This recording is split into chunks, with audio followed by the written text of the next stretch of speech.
Bloop, bloop, and bloop.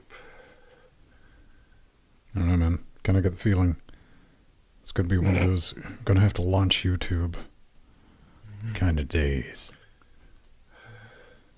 Nope. We're live. We're live. Hey, beautiful party people. We're What's live. going on? Pre-shows and Athletics Weekly Daily Wednesdays.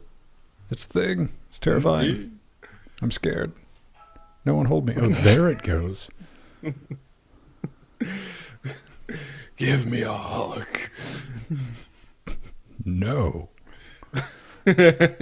Personal space, man. Wait, Back off. seriously?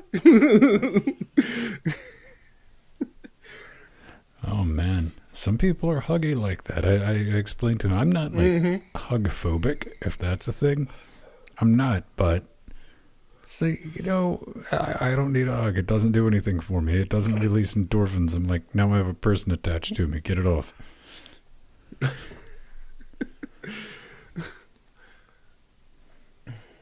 That's from Strider's personal collection. You should see his bedroom.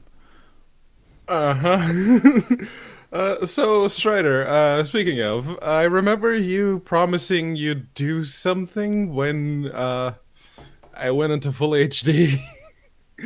So, what you gotta do exactly? Because I can't remember.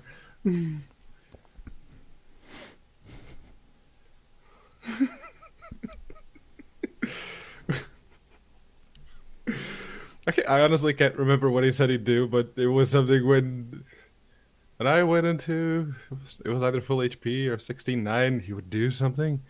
Yeah, he did. I can't remember what it was, though.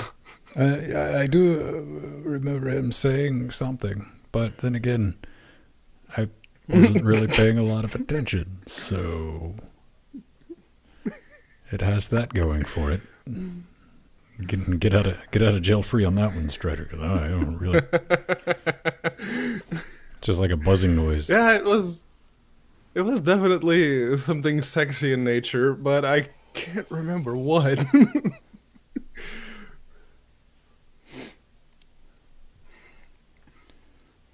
It's exactly 19 inches. All right. That's going to be fun to play with. Not really. So what is going on, everyone? Pedro's back from Portugalistan. Yes. We joke that Portugal is kind of a third world country, but going back there, knowing that my job is here, yeah, the job situation in the UK, hell of a lot better than it is in Portugal. Please, No questions asked. Were the street urchins begging you for money? No. But outside of that, Portugal is really not that far behind in anything else. In fact, one thing I noticed here in the UK is like the lack of dick pics. There it is. Okay. It was well, there was also the lack of dick pics, but that's not what we're here for. Speak for oneself. Okay, some of us are here for that, sure. I don't judge. Well, I do judge, but then again, I judge everyone, so don't feel special because of that. But listen, man. But listen, like those pictures, it'll have a little beret.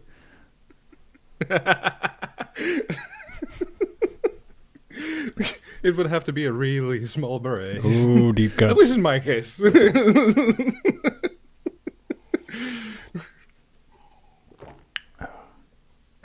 But yeah, the biggest thing I noticed, the difference to like from the UK to Portugal is the amount of trash out on the street.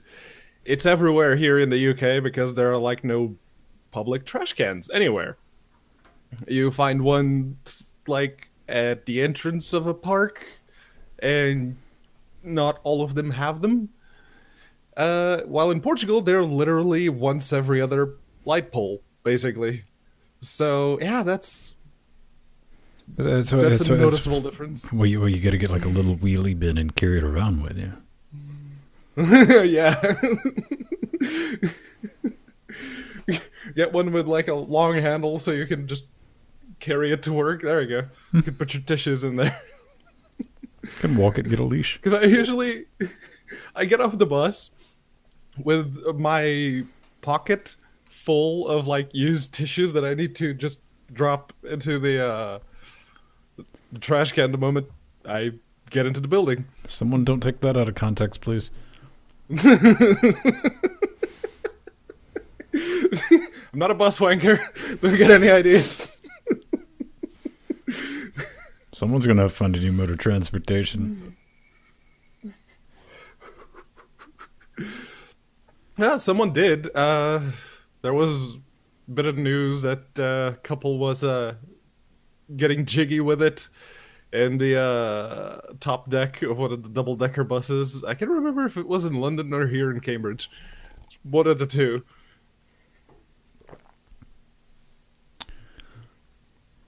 Let's see, what are we finding against 2.18 milliseconds of latency? That's fixable. Yeah.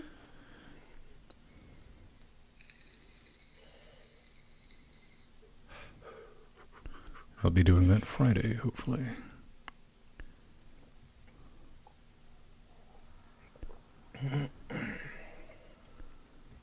Yes, don't worry, Strider. When the show starts, I'll enable suggestions. It's just so gosh darn satisfying watching you fail, though.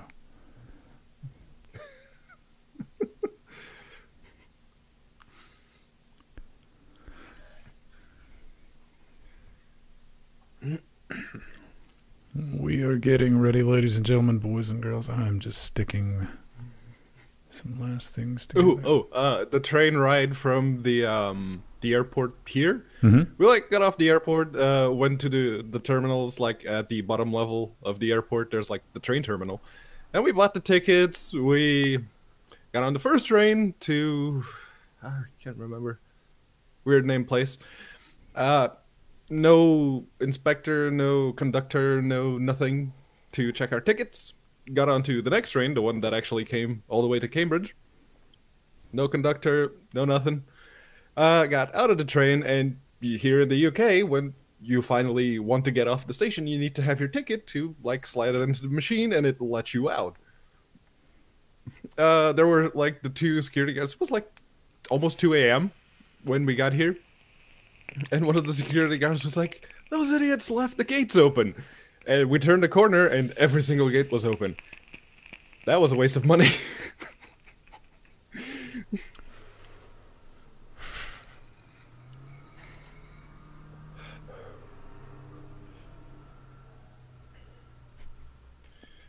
Yeah, I don't know what the hell was up here, but there's just a lot of litter. Trash, whatever you want to call it. Well, I mean, everywhere. The thing with Japan is, rubbish is extremely flammable. And when you have giant fire-breathing monsters chilling all the hell out up on your island, you want to reduce the instant, the flammable material. You don't want that everywhere.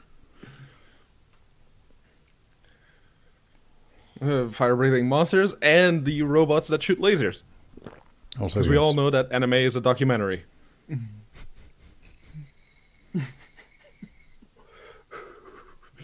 And that was your weekly Mere Appreciation Minute. You're welcome. I'm voluntarily banned from Japan, thank you very much. Unlike some other countries that I'm not voluntarily banned from, so.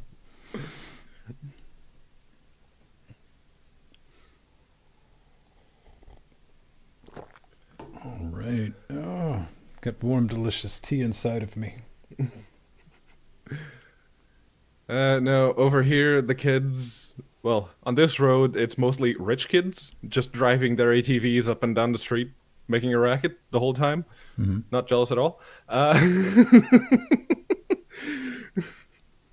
Well, that's how you know you're really adulting poorly, when you see kids doing stupid stuff. You're like, oh man, I wish it wouldn't be creepy if I went and did that with them. Mm-hmm. It's like, kind of want to jump on that thing and make some wheelies, but no, that would just be weird.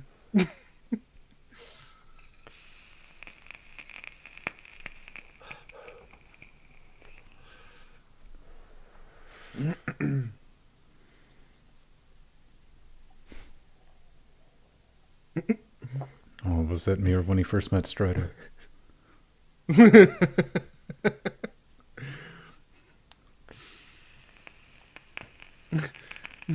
Yes, we had our time to weeb all we want, but it's over now. Yeah, I'm good.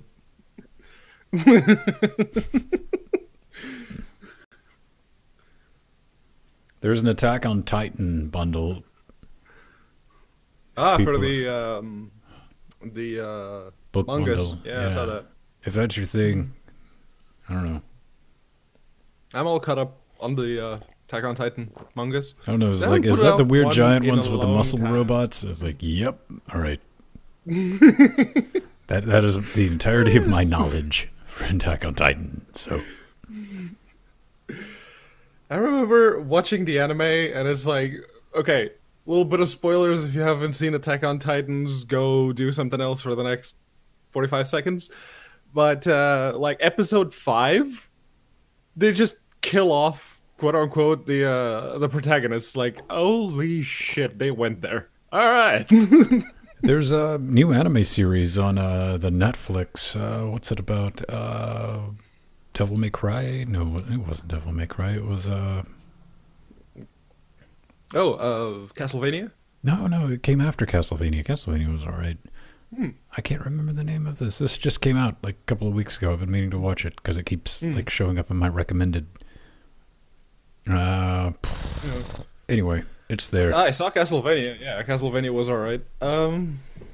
There was a Devil May Cry anime series a while back. It only had like 3 or 4 episodes. This is like 10 that. episodes. They're 30 minutes apiece.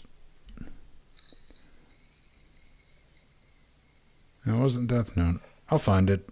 And by find it means a week from now I'll remember and go, oh. Yeah, Devil May Cry. That sounds right. That does sound right, Doc. Devil May Cry, baby. Hey, man, he could have meant it like Austin Powers. Devil May Cry, baby. Yeah. Do I make you cry? Why, yes. Castlevania. There's supposed to be like more Castlevania coming out at some point, which I'm totally okay with that.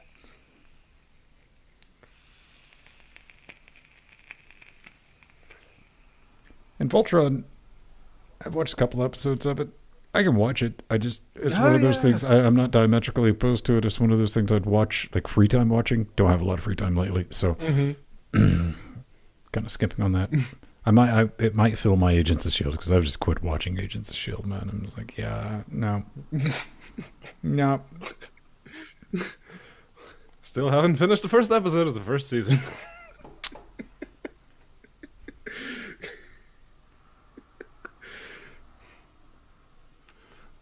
All right, I think we are about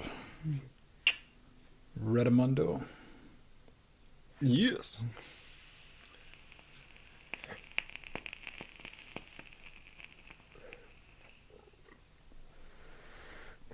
Oh.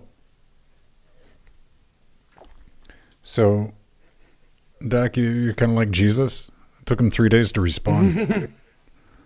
Lag!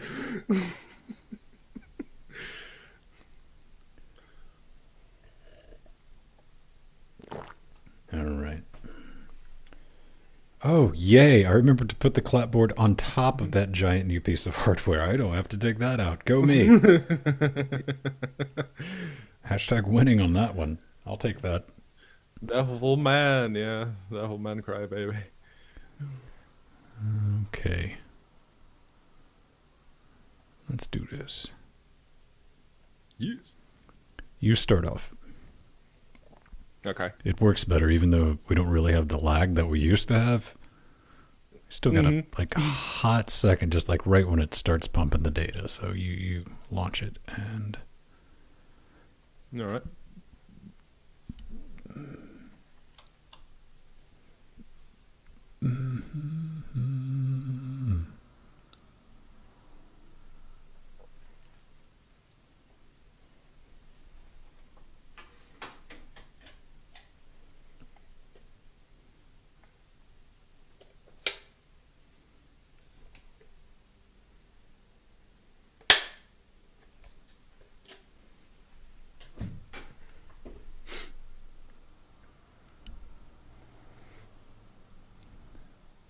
Hello, Pennywise. Yeah.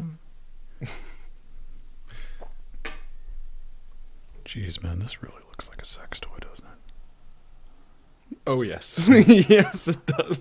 Little bit. I mean, listen, for a brave individual, but still. Okay, I just realized it was large enough, giggity, to like block out the view of the show notes. All right, let's do this in 2.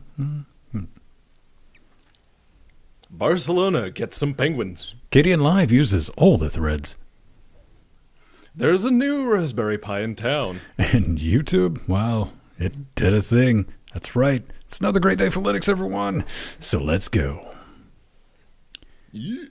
3, 2, 1. Welcome back to another Linux Weekly Daily Wednesdays. I don't know why I'm saying it like that, Pedro. Maybe because you're back, man. I missed you, buddy. What's going on with you? Because we're just about to sit back, relax, I'm back, and baby. take a look at all the things that we found going on in the world of Linux land. But before we do that, man, tell me about that trip. You went across the channel, and they let you back in, which was the surprising part. Yeah, they did. Even the security person at the airport, as you're going through the border, you got to show him your ID. He lifted the thing, looked at my picture, then looked at me again. It's like, can you undo your ponytail? It's like, I can. Oh, okay. All right. Oh, were you like licking your lip? Man, I would have been licking my lips. No, I just pulled on the thing. It's like, dead. Oh yeah, no, that's fine. Okay, all right. Oh, that's cool, man. So everything's sorted. We're back for another week of just, like I said, man, cool stuff we found. I'm kind of not dreading or exciting if you follow me on the social medias. We're doing some new things in the studio, adding extra nightmare fuel. This is one of the pieces of equipment that is going in when some other things arrive, hopefully Friday. And it's like, can I live stream doing this? It's like nobody wants to watch that. But I will throw a camera up on our ceiling because we have rails and stuff. And you will get a time lapse of me pulling everything apart, assembling things, and probably throwing something at some point. It will. It might happen. Just be that one frame of something blurry flying over. It'll be a UFO / street light. You're like, oh, it's Bigfoot. I knew it. So check this business out while we jump right into this. Coming from the Register, did you... All right, okay, all right. What is this? It's the kernel mailing list archives. Lived on one PC, one broken PC, to which I ask you, Pedro, were you really surprised? Not really, considering this is Linux we're talking about. We all have that one netbook laptop that just sits in a corner running sometimes, that holds some files which may or may not be important. But yeah, this Jesper Spans actually took it to the next level because he was the sole person, barring the Indiana University Mirror, who was hosting the Linux kernel mailing list archives. It's like all the archives, all the old stuff, it was on that one PC. And then he got a bit of a flood because there was a power cut and he had the washing machine going and the water kept pumping, but it wasn't draining. So it had a bit of a flood at his place and it caught the server and it damaged the motherboard, and so everything went down. Everything was on fire. Well, underwater, as the case may be. Is everything sorted now? I mean, did they go to... oh, it is. Yeah. That's, at first... Yeah, it like, took... couldn't believe 30 minutes believe it. or something? Yeah, but I immediately was like, you've done stuff like this, so don't even start in on this guy. It's like, yeah, fair enough. I shouldn't say anything, especially when it comes to redundancy. Hopefully, that will no longer be an issue. So... Yeah, so good on that. Glad it's resolved, but guy we know, actually, we're better friends with this punching bag, but yeah, we had his punching bag on the show at one point. He was also there, bag. But yeah, that introduced us to him, the creator of Solus. Ike has demanded Discord. Yes, he instigated some of it too. He made a suggestion on the Discord improvement feedback page thingy, and he says that currently the desktop app will forcibly prevent itself from working if it detects a new update. That's true. We've all been there. We've started Discord. It's like, oh, there's an update. You got to download either the deb or the tar.xz. But let's say you have a distribution which is not actually based on Ubuntu or any other previously existing distribution, which doesn't use debs, and they have their own packaging system and everything else. Maybe you'd like a way to let your users keep on using Discord when there is an update before, like the Friday repo sync that Ike mentions in the post. That's what I was going to say, man. Isn't that kind of one of the issues? Is like this really forces us to double up our efforts because and it forces distro maintainers or repo maintainers or packagers or whatever to be on the ball whenever there's an update, so people can keep on using Discord. But then again, I can see the point of not locking people out of that glorified browser window that Discord runs on. But it is a good thing to have. It's expected functionality. Then again, it is a glorified browser window, so if you just open Discord in an actual browser, you could probably work around that till the repo syncs. I think a lot of people kind of said that. They're like, wait a minute, you use the desktop client? You can just launch it in a browser. I've never noticed it because every time it does update, it's like, yo, you need to update. And I click OK, and I'm just running 17.10 dot whatever it is this week. Yeah, that would be a good thing. I didn't know, Pedro, that it didn't let you log in unless you updated, because I've always updated. That was a TIL on that one. Yeah, so we don't see it as much because you run Ubuntu, I run Ubuntu. But if you are running Solus on your system and you do need the Discord app, say for the global press to talk functionality or the separate audio stream, in case you want to futz with that, yes, that is probably something annoying, especially if you're running a distro like Solus or Slackware or really anything else that doesn't use debs. So, yeah. That's the thing. Maybe I didn't see anybody getting back to him directly from Discord, so no. I don't know. Maybe they'll get it sorted just in time. So, hey, man, we win some, we lose some, because he was at Munich, kind of tapped analytics, and there was due to politics too, not really because things weren't working, but Barcelona. How do you say Barcelona? You're a Spaniard. Yes. Barcelona. They got a little bit of a anti-Microsoft, pro-Linux, open sourcey love, man. Well, I'm not entirely sure it's anti-Microsoft. It's more anti-having to pay a lot of money to renew licenses and whatnot. They're doing this in phases, as you should. First, they're replacing Microsoft Office with LibreOffice in all of the official systems.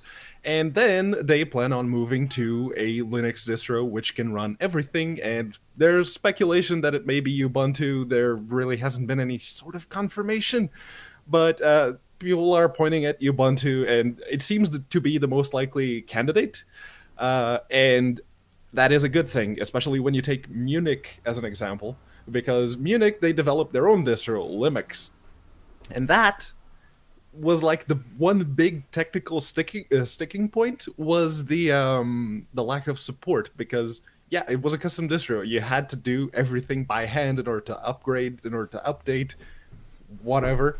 So if you are using Ubuntu, you don't really have to worry about that, and push comes to shove, you can just pay Canonical to undo whatever screw-ups you may have done. So that's a plus. It makes sense, and I definitely believe that anything the government does should be open source, period. Even if it was done with closed source software, all that should be available. And it looks like they're going to be pretty smooth. They're probably going to run into some issues with LibreOffice, like everyone does, but that's getting better every day. And it's good that they chose that over, well, I don't know. I mean, I could see them attempting to use Google Docs, but then again, Unless they're actively deploying Chromebooks to everyone to replace Windows laptops or something, Google Doc's probably going to be a bit of a push otherwise. But yeah, no, LibreOffice right now for most stuff, it works. It's still going to have issues with like other municipalities that are not using LibreOffice, and maybe they have this heavily formatted Excel spreadsheet that's not going to look or work properly in LibreOffice Calc. So that's something to consider. Yeah, it definitely is. Yeah. I got a little excited. A little bit. A little bit. Because I just randomly typed All in, 16 threads? randomly typed into Google. Because, I'm sorry, we use KDN Live because I had to let go of OpenShot. And I was OpenShot zealot, OpenShot supporter. Gave them all the love it could.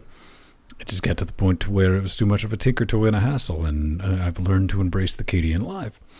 But Melt's good with 4 cores. Melt's all right with 8 cores. And, well, I should say threads. You throw 16 threads at Melt pops a glue stick in its mouth and goes, I don't know, man. I mean, maybe over here. Just typed into Google. It's like, does anybody have any tricks? And, yeah, I know the trick on the render thing when it says use that. It's going to use 16 threads, and, like, 5 of them it'll use 2% of. I found this, and this is not brand new, but 20 days ago, it's absolutely a thing. KDN Live Multi-Render, a bash script enabling multi-threaded video rendering for KDN Live. And it's dead simple to set up and get it to use. I mean, you render out a script, you throw this in, you tell it how many threads you want it to work. It's going to spool up that many instances, and boom. I mean, it gets done with a quickness. So I tested it out. I even went so far as, get ready, Jordan incoming. There he is. I tested it out on our 1700, not the X, just regular 1700. Cut our render time in half for last week's episode of LGC Weekly. It was about 48 minutes, and that's around 20 gigs of data in compressed video and audio. Cut it to 28 minutes by running this. So yeah. Words of caution, though, because I almost took our render box Tipsy Danger down rendering that very video because I wasn't paying attention, because we do this show and Linux Gamecast Weekly at 720p 60. So I set it to 6 threads. I have 16 gigajoules of memory in this box. That's fine. It didn't think twice. It used all 16 threads. It used about 11 gigajoules of RAM. That was great. That video that I recorded was at UHD 3840 by 2160 at 60 frames a second. Sorry, there. I had to How big was it? It wasn't necessarily that big. It was the problem with I set it to use all 6 threads rendering that out, and it immediately ate all of the memory and all of the swap. So things got a little chuggy, and praise Flying Spaghetti Monster, I had a terminal open focused because I was able to control Shift T, kill all melt. Now, granted, this process took like 3.5 minutes. 100% swap usage, 100% memory usage. It soldiered through, and we were able to get it done. Then I went back and reduced that down. It is a very... To be fair, he does warn the GitHub page that you gotta be careful. You can tell it to use as many threads as you have available, but it's just going to copy everything to RAM and run basically on RAM with all the CPU using 100% all the time. So yeah, you're probably going to crash something if you don't have enough RAM. I'm just saying, if you got 1700, 16 gigs of RAM and you're doing 720p video, 6 is a magic number there. Stick with that. So Core Boot 4.7 got some release notes. It's doing something new and fancy this week, or is this more of the same? Well, it is more of the same in the way that it supports a lot more chipsets and whatnot. So Core Boot, it's that open source but not exactly Libre alternative to UEFI, EFI, basically a little bit of firmware replacement, which takes care of booting your machine. And it had very limited support for just a couple of Intel chipsets and a couple of AMD older AMD chipsets. Now, though, version 4.7 comes out, and since the last update in April 2017, according to the Post, they had 150 authors committing a total of 2,573 patches. So that is pretty good. And with that comes a whole bunch of new hardware support, including, perhaps the biggest one of all, a load of new Intel chipsets. It's everything from Chromebooks to embedded devices to regular laptops that you could just buy off the shelf. Everything now supports Core Boot, which, if you're worried about a little something called the management engine, you Core Boot just shoves that off to the side and says, "No, I'll take care of that. Thank you." So it is pretty good. This is an advantage if you're worried about the government coming in and stealing your data. Is that it? Mm-hmm. Stealing your boot time data, yes. All right. That's a neat tool. I'm guessing this is primarily for laptops, so right? Yeah, mostly laptops, because laptops are what most people use, whether we like it or not.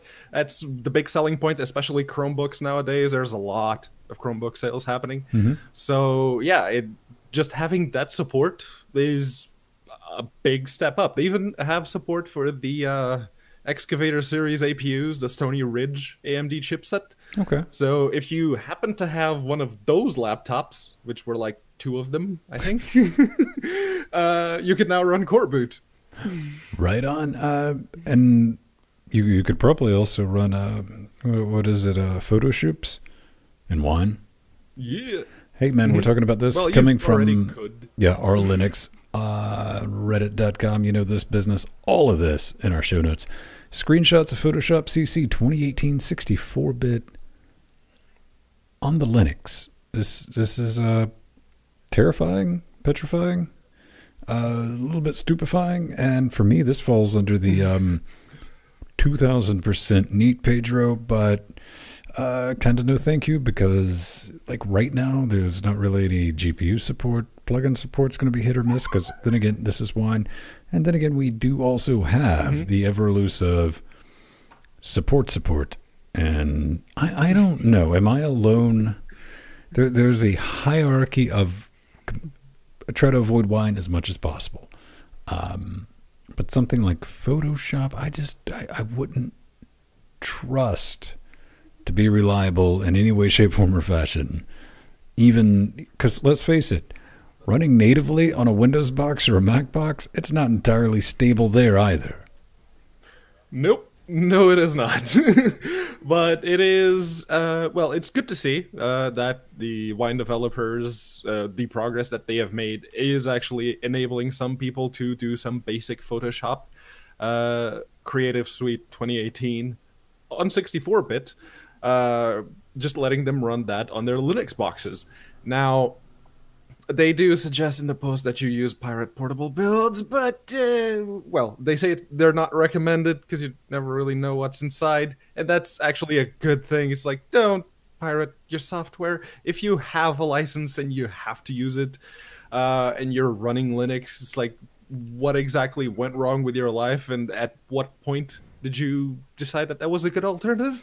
But hey, maybe you are in that situation and you really want to run Photoshop and Wine, but it's still flaky, very flaky. Trying to figure out, because this is 2018 and you can buy a 16-threaded CPU for under $300.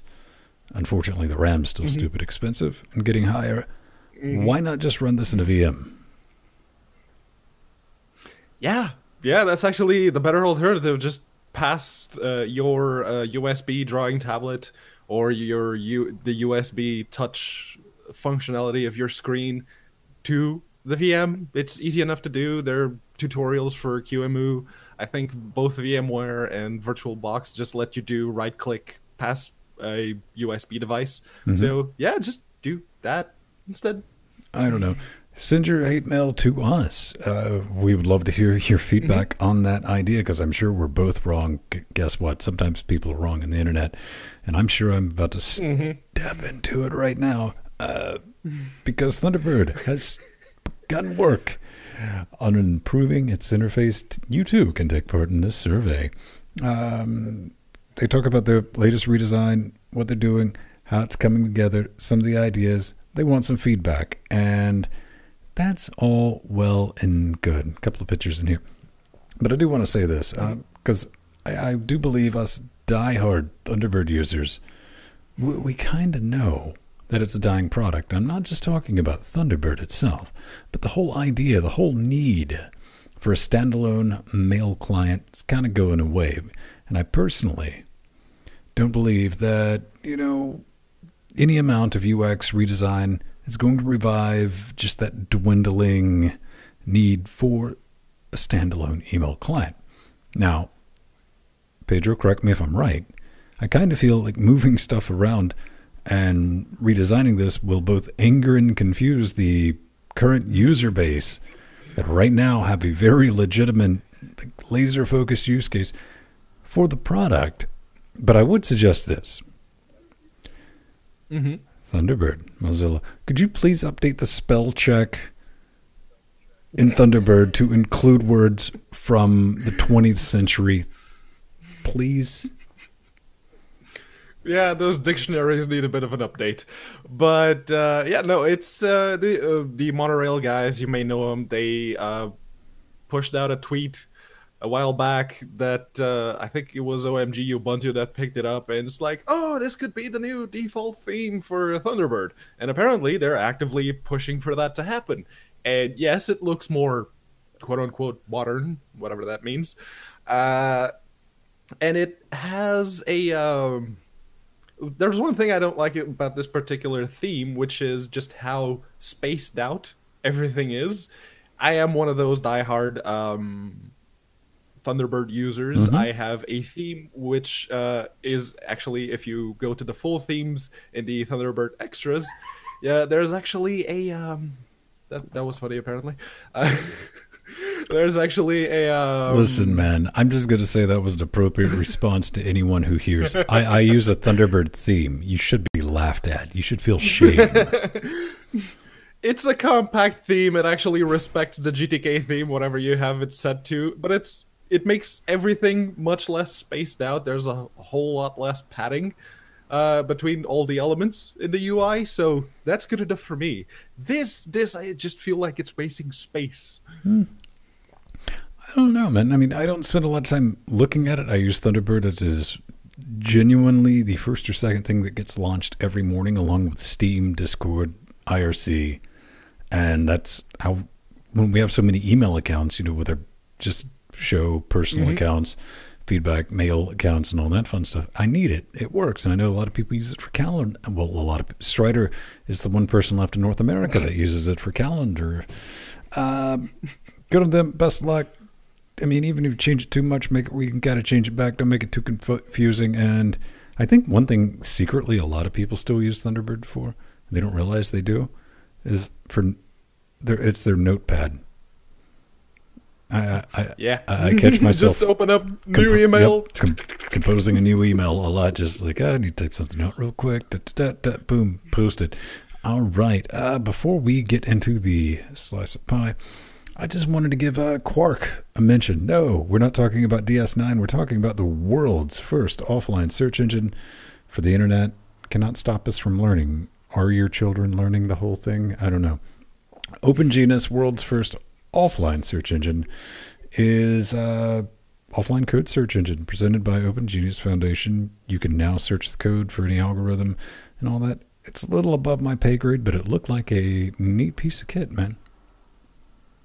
It is. If you've ever been stuck working on something and the internet goes down and you really need to Google or Stack Overflow, to be a bit more precise, about that one specific bit of whatever language you're using that lets you do something, well, that's the situation that they have in mind. Now, how often that happens kind of really comes down to what kind of work you do or what kind of project you're into, but it is, well, it is offline Stack Overflow.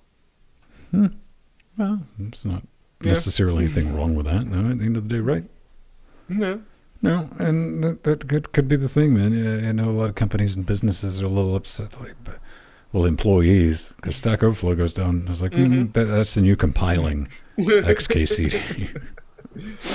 Get back to work, and with all that, but hey, with your support, this show will never go down. And, if you want to help us keep doing that, head over to linuxgamecast.com, tap the support button /support. If you got an extra buck laying around, it'd be awesome to consider supporting our little horse and buggy show. It keeps us ad-free. You get some cool rewards in return at Patreon. That's that. And everyone shopping with our affiliate links, you are DA real MVPs, because I wrote in the notes the THA, and Google Docs corrected that to da. So that doesn't cost you a dime. You're going to buy the stuff anyway. We get a little bit of a wish list. Newegg, Humble, PayPal, man. Sometimes you're just like, yo, that's not my thing. I'll just give you cash on the barrel. That's one way to do it. And we support not one, but two failed cryptocurrencies, Bitcoin and Bitcoin Cash. Thank you for making this possible. And we're going to be doing more stuff. Plans are being made. You're going to be sick of us in the upcoming months. But Pedro, we need to thank a couple of the new beautiful party patrons this week. Yes, we do. We have Mike W. and Christopher C., which are new Patreons. Welcome. Thank you very, very, very much. Don't forget to sync up your Discords or whatever rewards you signed up for. I'm sorry in advance.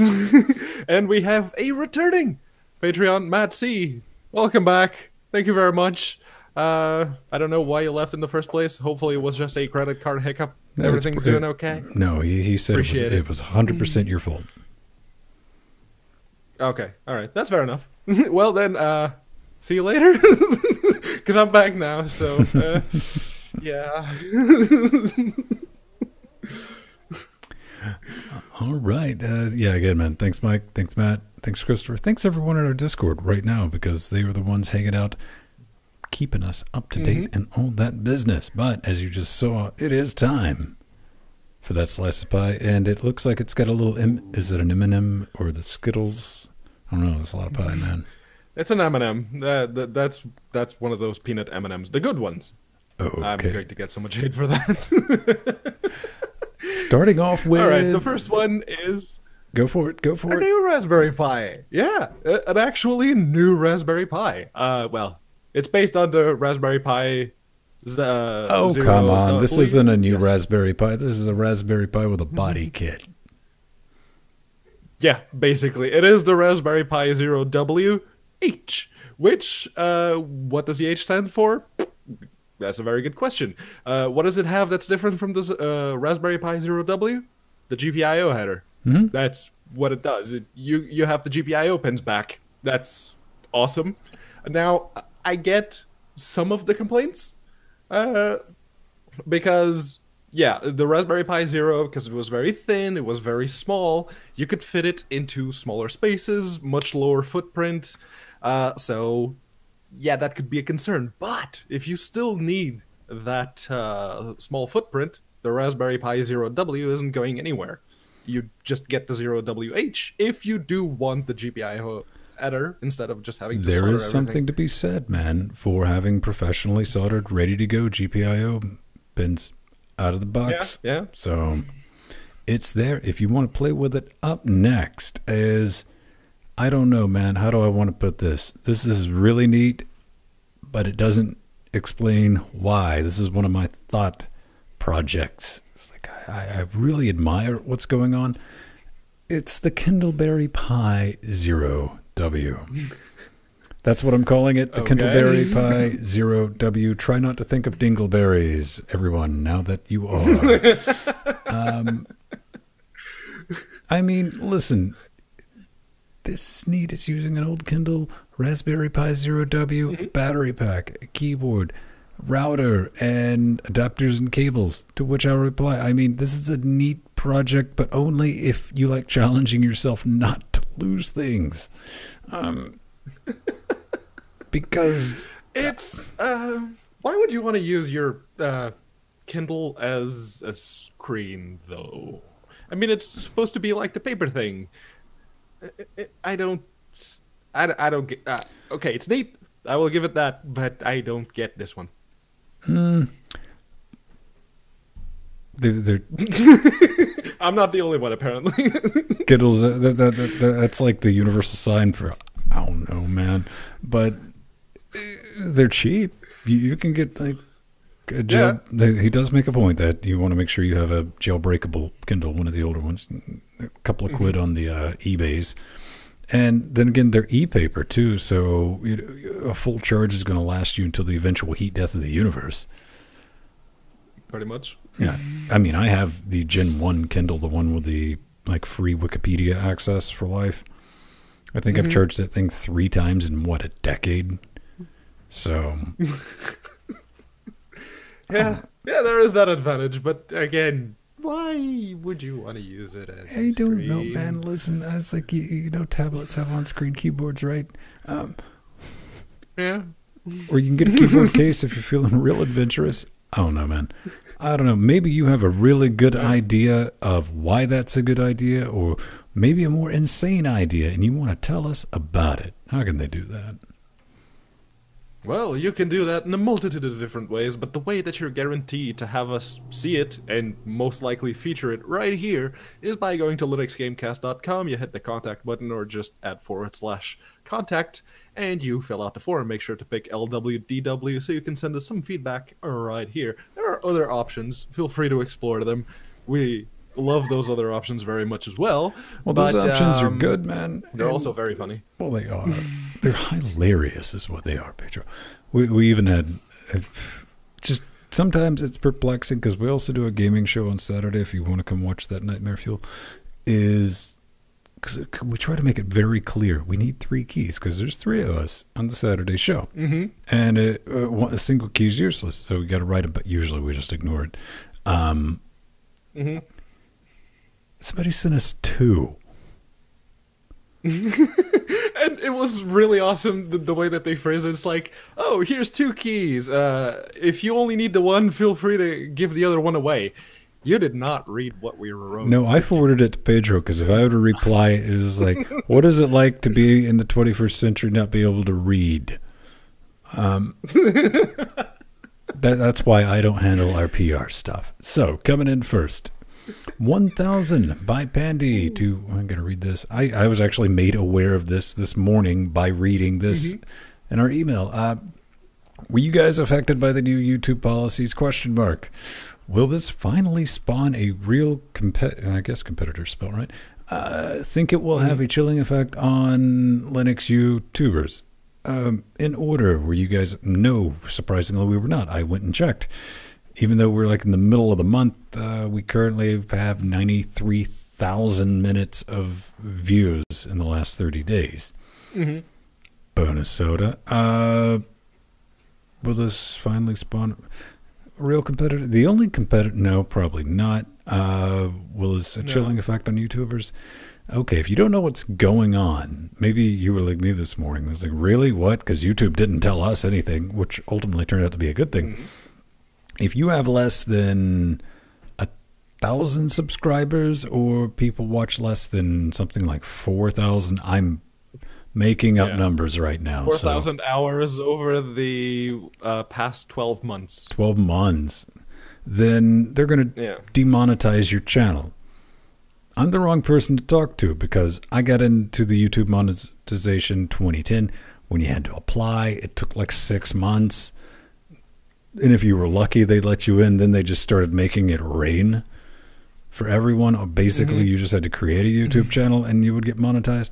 And this is only going to affect, they said, like, mostly this is going to affect channels that are making less than $100 a year. Yeah. So, I don't think it's going to have a chilling effect. It's less about... No, it's less about the impact that it actually has, but more of how they're doing it, because that's usually the way that it goes with these things. It's kind of like the Patreon thing. The Patreon thing, I think it was Jim Sterling that, yeah, it was Jim Sterling that made this very good example. When Patreon introduced like the whole new way that they were going to charge people for the costs of things, it was going to impact the like $1 Patreons the most severely. And this is very similar because it's the smaller channels which are going to see the biggest impact. I got that email from Google saying, yeah, no, your channel is being demonetized. This is your 30-day notice that your YouTube partner program termination is inbound. It's, admittedly, I don't really pay too much attention to my personal YouTube channel. There's a couple of videos there. There's one that has the most views, and that's it. But no, it is basically going to curb anyone who's trying to start a YouTube channel. You're not going to get monetized for a long, long time unless you get lucky, really lucky, and you hit those 1,000 subscribers or 4,000 hours of whatever really, really fast. Are you accusing YouTube of only wanting to put monetization towards videos that are good? I'm accusing YouTube of making big channels get bigger and smaller channels basically disappearing off the face of YouTube. So I'm playing Flying Spaghetti Monsters advocate right now, ladies and gentlemen. Spare the hate mail on this one. So YouTube is preventing people from uploading videos? Nope. No? So I can still take advantage of them hosting my videos for free without any cost to me. But they're not going to pay me for that privilege anymore. Yeah. Huh. Yep, we should be outraged. Get the pitchforks. Yeah, no, it doesn't really, for us specifically, it doesn't really affect us, but it's like the implications of what this will bring. Because bigger channels are just going to get bigger because they have less competition now, and smaller channels, well, they're not going to get as much money back from advertising that will let them improve on their content, maybe do some new things. That is going to be the big one. Well, it'll be interesting to see how it plays out. Again, full disclosure, doesn't affect us, but I know somebody's like, of course it wouldn't affect you, but you were talking to people who's like, oh, right, we have a YouTube channel. Right. We use it for free offsite video storage. That's pretty much it. Now, we are consistent. I mean, we put out like 5 videos a week, or really we put out the podcast. We just put the video out for the live show, and people like to go back and rewatch that. I guess if you're getting into it, I mean, you can always go to Twitch. No one blows up Twitch. You know, you become a Twitch partner. They only take half. Yeah. Yeah. I don't know. And it's actually much easier to become a Twitch partner now than it was a couple of years ago. So, yeah. Twitch is, if there is going to be a real competitor, quote unquote, there won't be. There will be. What Twitch people, I'll tell you, probably the one. The real competitor to YouTube, like ironically, is being created by Linus. Not that Linus, the other Linus, which is not the one that you think that I think that you think. No, I'm from Linus Tech Tips, that kid. He's not a kid. I think he's older than I am. He's creating a system called Flowplane. You don't hear people talking about it. That's going to hurt YouTube when that thing goes live. Okay, enough of that. We talked about Meltdown last week, and we talked about a script that you could download off the internet and run as root. And that we highly encourage everyone to live dangerously here at Linux Weekly Daily Wednesday, and do that at least once a month. Oh, right? Yeah. Oh, yeah, no, I saw last week's show because, you know, I wasn't on it. And thank you, Jill. Thank you very much for filling in for me. And yes, that script got a lot of people saying, no, there are lists out there, and Matt seems to be one of those people. He says, I saw that script, I said nope. No thanks. There is an official list from Intel if you want to know if your Intel processor is affected by Meltdown/Spectre. Spoiler, it is. If it was made in the past 15 years, it is. Not sure about other manufacturers having an official list, but I run Intel on my current system. Yeah. Yeah, no. Outside of the Atom, like the 32-bit Atom that you saw in the first iterations of the netbooks back in the day, every single Intel processor is affected by either Meltdown or Spectre in any of the variants that are currently out there. So yeah, it's you don't need a script to do that. That's the thing, man. And if you're dealing with like Cabby Lake and older, man, that performance hit is turning out to be real. And it's hitting Team Red, Team Blue, ARM that does branch predictions. Some of the new sauce for that, not Raspberry Pis, because they're dumb. We love them, though. Sometimes dumb's good. Yeah. And, yeah, it's a very simple equation. If after 95, yes. Yeah. So patch it when it comes out. People are pushing out the microcode. I know Intel has. Maybe AMD will. And part of me says it's kind of a lot to do about nothing, because the chances of this ever affecting you in any real way, I know somebody's going to find a way to exploit it right now and just... Well, that was the thing with like the difference between Meltdown and Spectre, is that Meltdown, there were proof of concept exploits that you could run, and they proved just how bad the exploit was and how bad it could affect you. Spectre, on the other hand, that's a bit more iffy. And I think it was AMD that said that their processors, like our Ryzen's, have a near zero probability of being affected because of how it does the speculative memory allocation. And yeah, I kind of believe them. I have no reason not to. Okay, beautiful people, that's going to do it for this week's Linux Weekly Daily Wednesdays. I want to thank everyone for showing up. It's been awesome. It's been real. And we're going to show our appreciations by saying, hey, we want to put your names in our credits. Yes. See, you have the Linux Gamecast original series, then you have Venn. You got Old Man Venn, You Old have Man Pedro. Man. Last week it was Namer Yes. Canadian. And you, Sean Roldon. And then you guys show up right Executive here. Producers. You can be one of those names. Look at those beautiful people. All of them. Beautiful, beautiful people. You're Even Pizza gorgeous. Dude. Pizza Dude, I mean, you got to take that on a week basis, man. Yeah. But he's actually one of the oldest Shadow Realm members. He's been around for a long, long time, and he just does not let go. Oh, no. 101 episodes. We're coming up on 2 years. It's been fun. Blam. Boom. All right. Let me save this audio. Save project as LWDW05. WDW.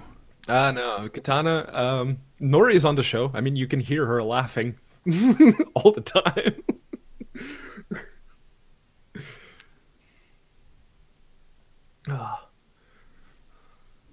Linux. What? Oh, Strider's suggestion, of course.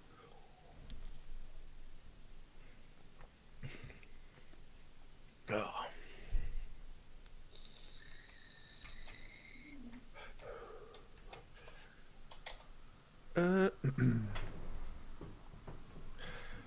Nori that are laughing is the best part of you being back. Yeah. Nori is the best part of everything I do, as far as I'm concerned. Yeah. Too easy.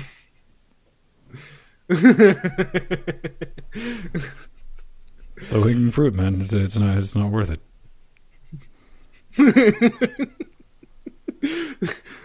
Sometimes that's the safest option.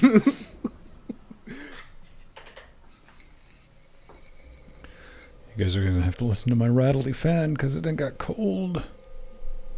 It'll quit rattling in a second. I'm surprised this thing still runs. I bought this thing at Aldi's for like £9.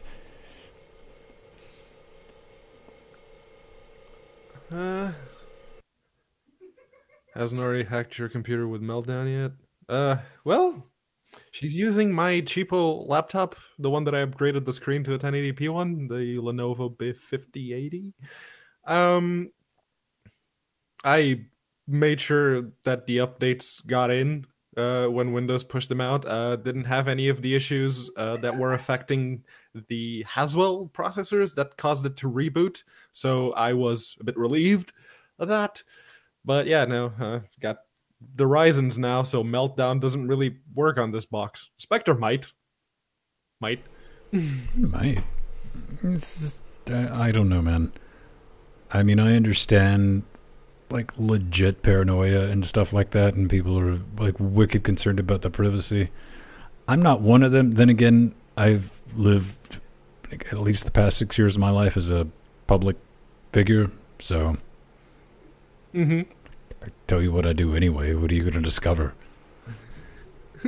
Yeah. How much of my own money I still put And into this? Linux PC guy.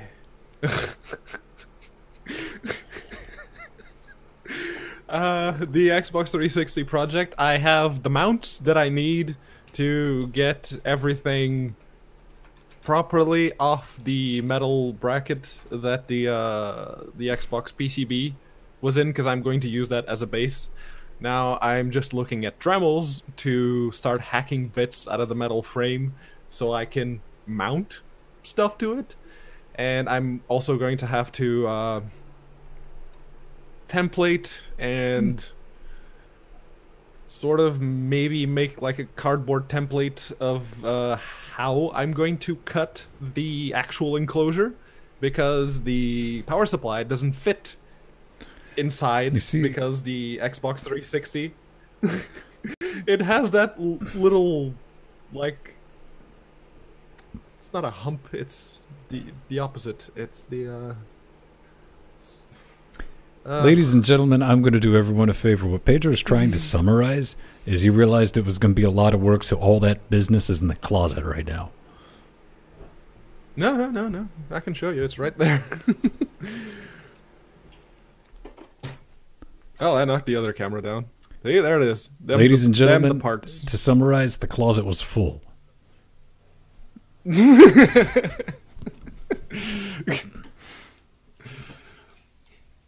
But yeah, it's I'm going to need a Dremel. That's the big one, and right now I don't have any money on accounts of that trip to Portugal having been very expensive. So yeah, I need a Dremel, and then I can start looking at the hardware proper to know exactly where I'm going to mount everything, and whether or not I can actually fit a low-profile 1050 floating above, in between the CPU cooler and the power supply. That's going to be the big one. Buy your Dremel on eBay. Do not buy a new Dremel. Yeah, that's what I'm doing. That's where I'm looking. Oh, thank you, Chinese company. I bought I'm going to buy new. What was it, last week? I bought some battery wraps to rewrap some 18650 lithium ions. Yeah. I did that, but also bought a new heat gun, because I got this big FU, because that's why industrial thing that even on its lowest setting is like, no, you know what? I'm not sticking that near lithium ion batteries. So I bought like this little $12 one from AliExpress, which it's the same one that you see on Amazon too. If you type in heat gun, it's the stick. No temperature settings. It's on and off. Mm-hmm. Really swell of you guys. That thing was shipped in the on position. Glad I didn't have it by the business end is all I'm saying, man. Mm-hmm. Yeah, no, I am. There are a couple of real Dremels, like the 300 and something watt ones. Should be more than enough to cut some slices through the very thin metal of the inside cage. You should get some metal snips. Yeah, that's the thing I was going to say. It's the one thing I'm going to have to buy new is the, like, tips for the Dremel, because I'm going to need some polishing ones, some carving ones to get all the details right, to avoid cutting as much plastic as I possibly can. If this gets done before I die, I'll lose a personal bet with myself, is all I'm saying. If everything goes to plan, it'll be done before the summer. I'm saying I got faith in you. I'm giving you a time frame here. I'm giving you a lot of room to work with. It's... Yeah, the big one is that I want to get fancy with the respirator hole for the CPU cooler. I want to, cut it out of in the shape of the Steam logo, because it's going to be a Steam box. So yeah, I'm currently prototyping how to get the Steam logo to save a bit of plastic and still have enough breathing room for some actual holes where air can get in and out. So yeah.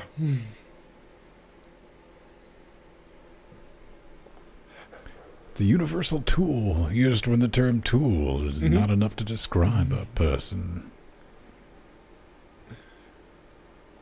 I don't know, man. I mean, the Dremel's just a Dremel, man. Dremel is, by comparison, kind of like a hammer. The more you use it, the more things start to look like nails. In the case of the Dremel, the more you use it, the more you start to notice that some things could do with a little bit less material on them. This is true. This is like getting the machine oil out. Yeah. Once you It's have like, machine this oil, door squeaks a bit. everything needs it. Everything needs it. You're looking for things. It's not healthy. Here's the worst thing.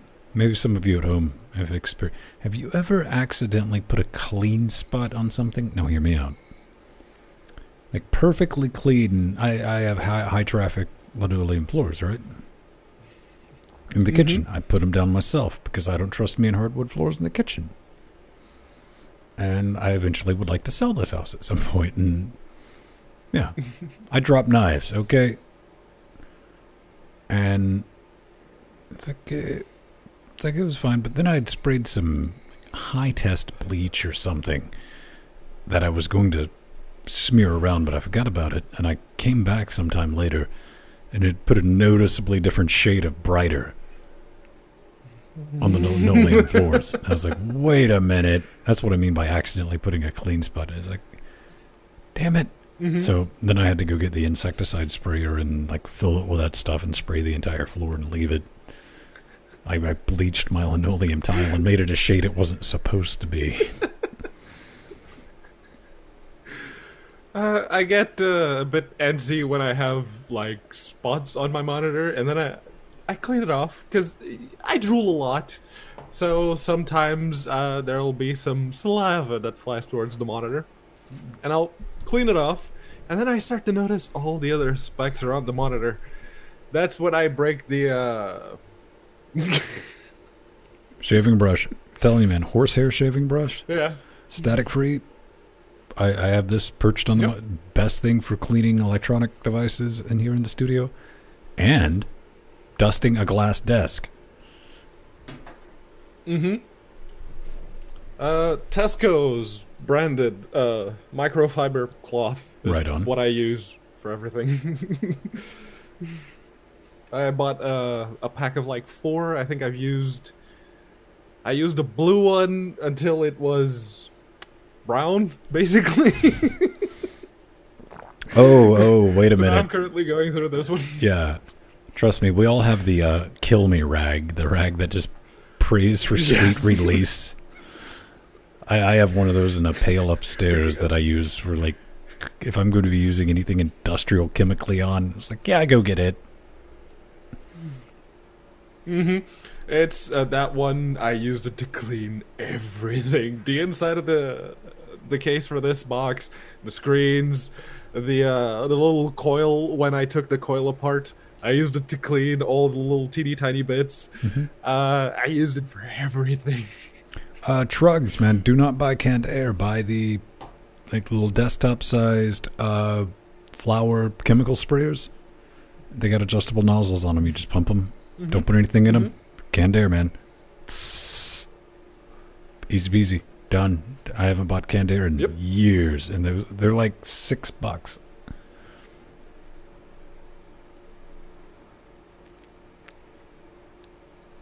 What are the chances the video streams ever go?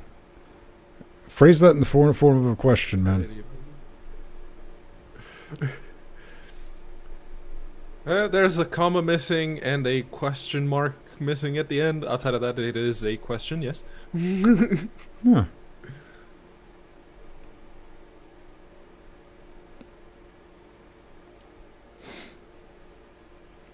We could do 1080 if we need a lot more monitors.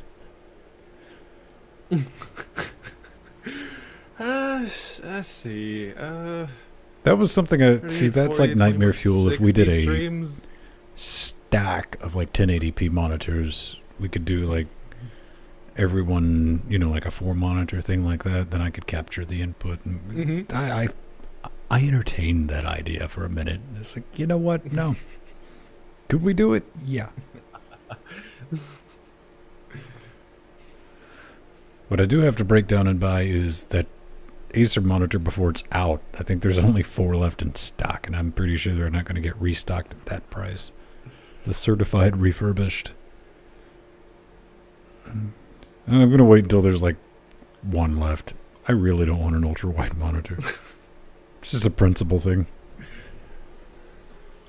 I'm getting more because the monitor, the 4K 24-inch monitor I posted a while back that has FreeSync, it dropped in price even further, so it's getting really close to the 200-pound level.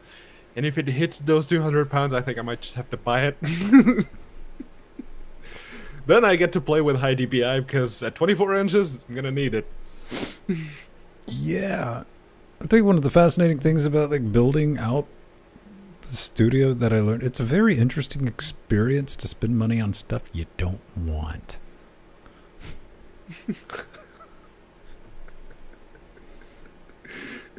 It's unique. Everyone should experience that joy at some point in their life.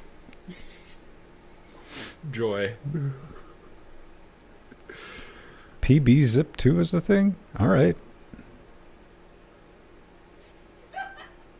That's right. Nori agrees. Zip. Parallel implementation of the BZip 2. If I had more time to go back and edit that, we would have like a krill pwned, but it'd be like a Nori laughed. Like the ding running in the corner. I mean, you could at least ask her what she's watching. I mean... I do. Usually when we're done, I like, Dory, what are you watching? She's like, Schindler's List. Her dad's Jewish. So, yeah, sure. That was wrong, Venn. Don't say things like that anymore.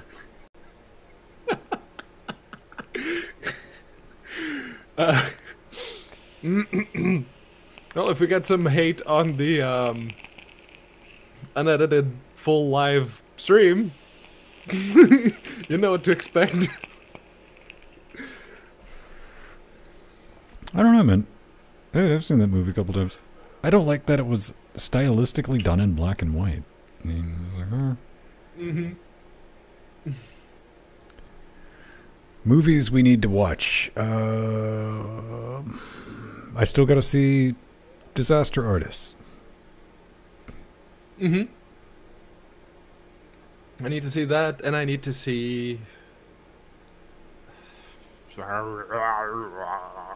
Must be a Portuguese film. Haven't heard of it. No. The... Fuck. God damn it. My brain and names... I did find out, I posted in our Discord earlier, that they made a sequel to The Man from Earth. It's like, oh, please don't let me down. The Man from Earth is a great self-contained sci-fi It's that one movie. that was shot entirely in basically, a room. Yeah, that with basically. people sitting around a couch, yeah. I was like, you want to talk about some good storytelling. And it was a low-budget movie, too. It's like, well done. So I'm kind of like, I don't know if I want to watch Blade Runner 2049. There we go. No. That's the one I need to watch. I watched it. Took me a few days because it's almost 3 hours long. Yeah. I like the original Blade Runner. I don't have a raging clue about it. This one, I watched it and I was like, that's all right. Which have, like, meat space friends. I've had two, like, what do you mean it's just all right? Not like that, but definitely gave me, it was one of the best movies ever made. Definitely the best movie of 2017. It's like, if you say so, man, I'm not going to get in an argument about a damn movie with anyone. It's just not happening. Sorry.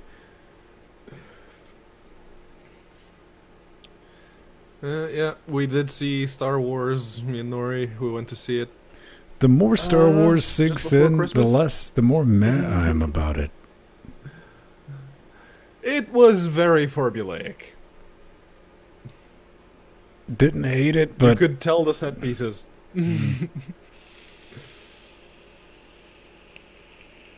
I did a little bit of a silent clap during that bit where a person flies ship into another ship. Okay. I did a silent clap. It was a well done set piece. I'm just going to say when that mode of transportation can be used as a weapon, why haven't we been using this more often? Why is it? Yeah. It was, why don't you have just some pods that can do that right? in your base? Just launch them like torpedoes. Eh? Just saying. But yeah, no, the whole setting of the scene and how it happened, I did a I was like, listen, the Rebel Alliance, you need to bring us in the firm of Mateus and Stone as consultants. We can sort this out real quick. Yes, Struggy, your unabashed rage for this movie has been duly noted on multiple occasions. Yes. And I'm not saying you're completely wrong. Again, I don't get upset about movies, though, so I'm the wrong person to. I was like, it is a movie. Yeah, I'm not. I like movies for the whole sitting down and watching a thing. Sure. But I'm not into movies like that. So yes, while I can recognize that The Last Jedi was very formulaic, you could see things coming from a mile away. You could tell, oh, this is this bit, this is this bit. Okay, cool. But it was a movie, and it wasn't absolutely horrible as some people seem to paint it. Yeah. Well, I mean, it's the same thing with Discovery. Star Trek Discovery, man. It's not horrible, but it's a Star Trek show that I don't hate. Eventually, like, the fan humans will have to come to realization that, yes, it is canon, and yes, it doesn't completely suck. I mean, I'm watching it.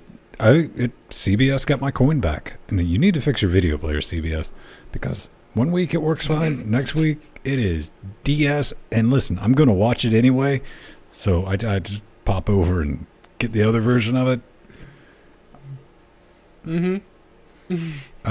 Oh, and like what they showed, they've been showing a lot of callback love. I'm just going to say a goatee showed up last week on Discovery. I had to pause it. I was like, well played. Well played. Well played. You didn't have to do that, but you did that. Yeah, they went for the, it's one of those episodes exploring that bit of the Star Trek mythos. As exactly. But when they started the week prior, that was my thought. I was like, oh, so we're doing that episode. Got it. This week, they threw the goatee in, and I was like, yeah, I forgive you. Not everything's forgiven, but all right, you get a pass just for that. The Greatest Showman. I've heard really good things about The Greatest Showman. Apparently, it's an alright musical. The only musical, and it's got Hugh Jackman.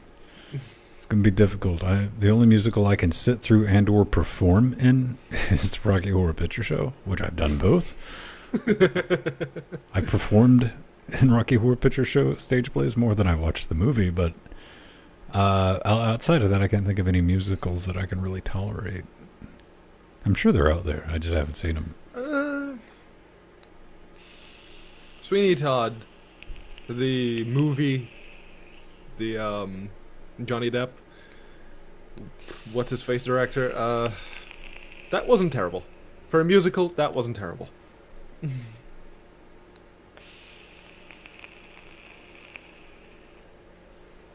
It's a bunch of people singing and dancing, Truggleswig. Bunch of white people singing and dancing. Oh, listen. White people's R word, Pedro. You're not allowed to use it. Sorry, my bad.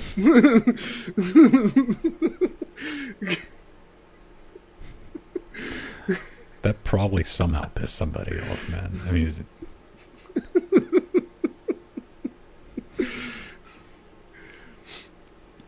Man crushes Fassbender. He's got the jawline and Nah. the neck and the thing. Yeah. Captain Jack Harkness, man. Oh yeah, John Barrowman. John Barrowman. Ain't got a chance, man. You seen his husband? I think I saw a picture of the two of them holding their marriage certificate thing. He was on some chat show and he had his husband one and was like, good on you!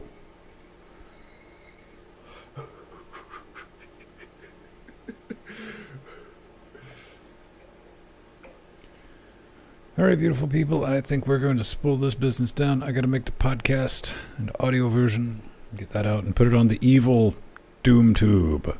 I'll also put these on Twitch too, if you watch us on Twitch. So that's the thing, and some people still watch us on Twitch. I don't know. Hey man, if you give me a place to store video for free, I'm gonna store it. So yeah. The only thing I watch on Twitch now live is Leonard French on Sundays. I do French. Man, you can basically run down my Patreon list. I do French, Night Attack. Okay, I think, yeah, the rest of them are on YouTube Live. Yeah. Yeah, those are the two I back on Twitch, though. I mean, French used to be on YouTube, but then he moved over to Twitch. Whatever. Mm-hmm. Yeah, he kept getting demonetized. He was actually testing the algorithm. It's like, okay, I'm not going to swear in this one, so this and this and this. This is a controversial topic, so I'm going to stay away from it. And then the very next stream, it was like, you know what? Fuck this. Fuck this. I didn't say any swear words. I didn't talk about any controversial things, and I still got fucking demonetized. Fuck this. Now this entire live stream just got demonetized because Pedro couldn't keep his potty mouth closed. Thanks, Pedro. Right at the end, too. Right. Damn it. All right. It's been brilliant. It's been real. Come check us out. We don't know what we're doing Thursday. We do something on Thursday because it was a Patreon goal that we met and we deliver. So whatever Jordan's up to, maybe we'll be up to something. I don't know. We'll figure it out Thursday. And we'll be back Saturday. Yeah. Returning in full force. We're going to be talking about a new Steam competitor that might actually take off. And surprise, surprise, another Kickstarter. It's getting close to releasing their game. And they're like, hey, about that Linux port. Oh, there's going to be some news on that. And a couple other bits. And we're going to be reviewing, not really reviewing, but kind of QAing, I guess we should say. What's it called? Inner Space. Inner Space. It's an airplane glidey simulator. It's kind of neat. It's thing. Published by Aspire, which is totally not the reason we're reviewing it. Yeah, it is. Not me. I didn't even get a copy from Aspire. I got it from Humble. They gave me early access to it. Don't ask me how that happened. It did. Everyone who's on the PR press list got a key. So yeah, thanks, Aspire. Appreciate it. All right. Down to 5, everyone. We'll see you soon. Bye.